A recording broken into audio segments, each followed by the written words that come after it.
Ebanghelyo nagtudlo kanato sa bililhon nga pagtulunan alang kanatong mga Kristiyanos mahitungod sa tinuod nga pagkaadunahan o pagkadato atubangan sa Dios ug alang sa iyahang gingharian. Ang tudling magsumada sa maong pagtulunan sa Ebanghelyo karon iyang gipahinumduman kitang tanan nga iyang mga anak. Mga anak, pagkalisod gayod ang pagsulod sa gingharian sa Dios, mas lisod pa sa usa ka dato ang pagsulod sa gingharian sa Dios kaysa usa ka kamilyo paglusot sa lungag sa dagom. Matod pa sa traditional Jewish morality, mahitungod ilang pagtulunan mahitungod sa pagkaadunahan, ang pagka maayong kinabuhi gasa o pabor gayod kinigikan sa Dios.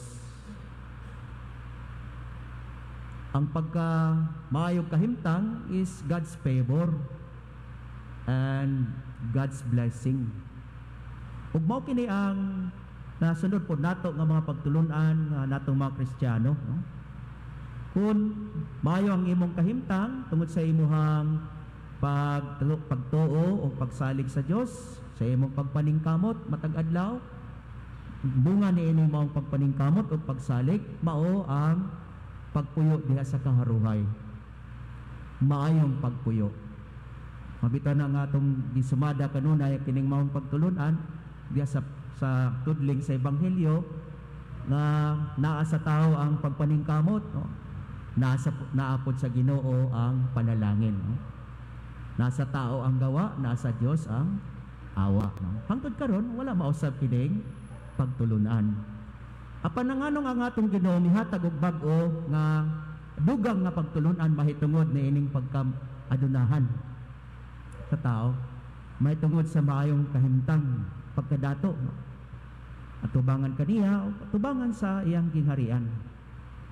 Pagsoon, tungod kay hinay-hinay, nakabantay siya, bisan gani ang iyang mga sumusunod, ang unang mga Kristiyano, o bisan pagani sa karaang panahon, ang piniling katawhan sa Diyos.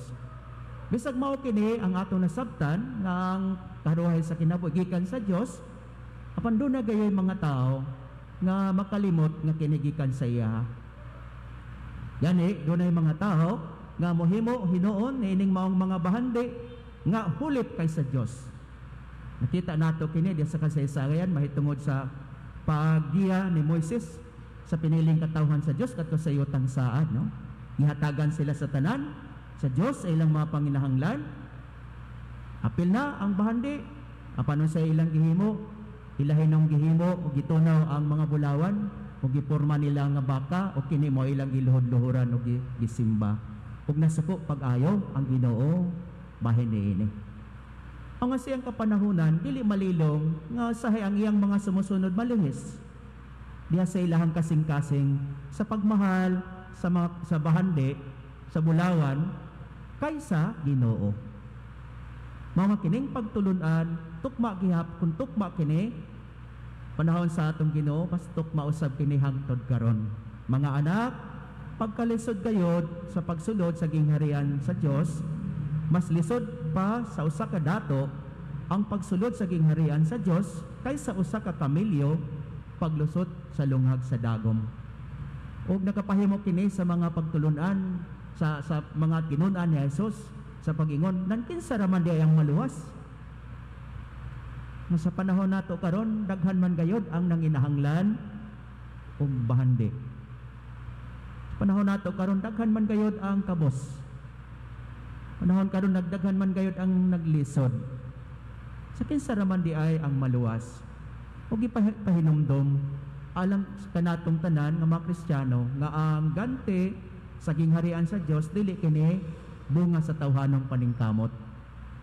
Ano magkugi ka og maayo, unya maluwas ka, no? Duha kini kabutang. Ang pagkugi ug ang gingharian sa Dios duha kini kabutang. Ang pagkamaayog kahimtang, tinuod nga gasa kini sa Dios. Matod pa sa unang mga Kristiyano, usa kini ka blessing gikan sa kahitasan. Apan kining maong blessing, magpabilin lamang kini nga personal nga blessing.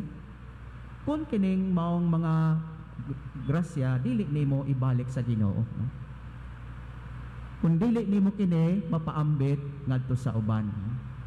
Gani giingnan kita nga ang kaluwasan, ang gingharian sa Dios, free gift of God, no? Libre nga gasa kini usab sa Ginoo, dili kini reward alang ni adtong mga manggihatagon o nagbinuotan, no? Apan posible ng mga gasa o grasya gikan sa Dios gihatag kanato kung nato kining ikapahimuot sa Ginoo ug sa uban, kan posible usab kini nga mo'y makahatag kanatog merito, no? Alang sa iyang gingharian. Pero hangtod karon nagpabilin nga ang kaluwasan libre gihapon kini nga ihatag sa Dios alang ni adtong mga tinuod niyang mga anak, no? Maigsoon ato kining pamalandungan, no? Dunay drama sa hapon nga ganahan ka sa radyo, no? Sa AM station, no? Mahapon, alas 3 sa hapon, ano yung di po na ko kalimtan human sa kining handumanan, no? Sa usa ka awit, no? Nay sa ka drama nga giuluhan og pobre nga milyonaryo, no? Pobre nga milyonaryo. Ang bida sa maong drama sa ka tao naghihinganlag si Rico Imperial, no? Usa ka batan-on nga Rico Imperial. Ug siya lamang ang bugtong manununod sa usa ka don nga imperial. Siya lang ang manununod. Ug giingnan siya nga ihatag kaniya ang tanan nga mga katigayunan. Sanglit na anad man hinuon siya diha sa kakabos, dili siya ganahan nga modawat ni ining tanan, no? Gusto siya nga magpabilin lamang nga kabos apan adunahan. Gusto siyang magpabilin sa iyang original na kahimtang apan sangkap siya sa tanan. Dili lang sa gustong modawat ni ini. Kaya ang iyang gusto, bahalag pobre siya pero hamugaway. Mao nang giuluhan ang maong drama, pobre nga milyonaryo. Pobre nga milyonaryo. Tungod kay kining maong tao, bisag daghan kaayo sa tinuod niyang kinabuhi, daghan kaayo siya og mga kabtangan, adunahan ang iyang kagikan, ang iyang giganan, hatag-hatagan sa mga iredero sa daghan kayong mga kabtangan, apan nagpabilin nga ang iyang kasing-kasing pobre pero hamugaway. Nakontento sa iyang pagpuyo. Magsuon kini usab ang ato ang atol usab sa atong pagsaulog nining ika-8 nga Domingo, mao ang pagtan-aw usab sa kinabuhi sa atong mga kaigsuonang lumad, no? Karong adlaw isaulog ang Indigenous People Sunday. Ug sa samang higayon, gisaulog usab nato ang Extreme Poverty Day. Tung gihandom ang tanan nga mga tinuod nga naglisod. Samtang sa laing bahin, daghan kaayo ang mga nakapanag-iya ug daghan kaayong mga kabtangan ato usab nga i-acknowledge ug ato usab nga gihandom na daghan usab kayo karong naglisod. Dili tungod kay sila way mga butang, apan tungod kay sila wala hatagig kahigayunan nga makadawat ug makaambit sa maong mga katigayunan. Laktod pagkasulti, daghan ang mga adunahan diha lamang sa bahandi, apan dili sila adunahan sa ilang kasing-kasing atubangan sa Ginoo. Daghan ang mga pobre karong panahona, apan bisan kining maong mga pobre dili man pud tinuod nga sila wala koy ikahatag. Samtang daghan ang mga dato nga sangkap sa tanan, apan dili pud tinuod nga sila pod wala manginahanglan. Mao kini ang tinuod nga nagapanghitabo, no? Nood malukmay kita pag moingon nga daghan kayong mga naa sa naglisod, extreme poverty. Apan tinuod baka kining maong mga tao tinuod gayud pod nga nanginahanglan sa panahawang. Samtang daghan ang mga adunahan nga niya sa atong palibot karon, apan tinuod ba usab sila nga wala koy mga panginahanglan sa kinabuhi. Busa ang sentro niining maong duha ka sitwasyon mao ang kasing-kasing. Dili lang siguro kayo sa mga material nga butang, no? Kung na makaingon ta magunsaman kung daghan kayo kag mga bahandi, apan kining maong mga bahandi nakapahimo lang kanimo hinuong masulubon. Makunsa man usab nga ikaw wala kayo daghang mga butang, Pero kung kining maong mga butang, kung sa imong pagkapobre, makapasuod kanimo sa Ginoo, mas maayo pa nga magpabilin ka nga naa sa maong kahimtang. Kaysa daghan kayo kag mga butang, ikaw mahimong adunahan, apan ikaw hinuon mahilayo sa Ginoo. Maigsoon ang leksyon nining bagong pagtulunan mao nga ang Ginoo wala man malipay gud siya kung unsa ang imong sitwasyon karon. Kay wala malilong sa Ginoo. Ang tanan nga mga grasya gikan sa Dios nga gihatag sa tao.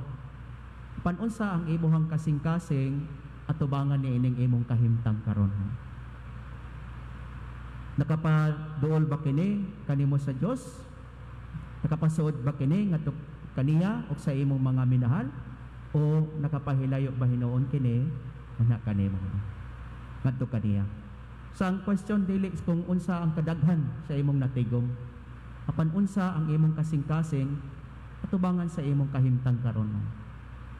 Kung ikaw nagapos o naulipon tungod sa imong bahandi, no? Ug gikalimtan nimo ang Dios, nan pangutan ibutang sa pangutana usab ang bililhon, ang mas bililhon nga butang nga mao ang atong kaluwasan, ang gingharian sa Dios. Kung ikaw usab anaa karon sa tinuod nga kalisod, tangan usab sa imong pangutana kung iapil sa pangutana kung ikaw nagpabilin nga na ulipon sa imong kahimtang sa imong pagkalisod. Kung nakalimot ka nga dunay Dios nga nasayod niining tanan. Nunduman nato diya sa ebanghelyo sa unang bahin, ang usa ka batanong dato nangandoy gayon sa tinuod nga importanteng butang sa kinabuhi nga mao ang kinabuhing dayon. Magtutudlo, maayong magtutudlo unsa man ang gikinahanglan kong buhaton aron maangkon nako ang kinabuhing dayon. Kung giingnan sa ni Jesus, nasayod man ka kung unsa ang balaod. Kung kini iyang gipasigarbo nga iyang gipuy-an sukat pa siyang pagkagamay sa iyang pagkabata. Kung giingnan sa ni Jesus, nan kung mao ka na, usa lamang ang imong gikinahanglan buhaton. Ibaligya ang tanan mo, mga bahandi o katigayunan, ug maangkon mo ang kinabuhing dayon. Kung imo kining ipaambit ug ihatag ngadto sa uban. Nya balik nga re ug sunod kanako. Pagkahibalo niya nga daghan kayo siya mga importanteng mga butang nga dili niya pwedeng biyaan, tud kay naulipon siya niini, nagapos ang iyang kasing-kasing niini, mibiya siya sa Ginoo, mitalikod siya nga masulubon. Tungod kay dato man kayo siya sa mga kalibutanon nga mga bahandi.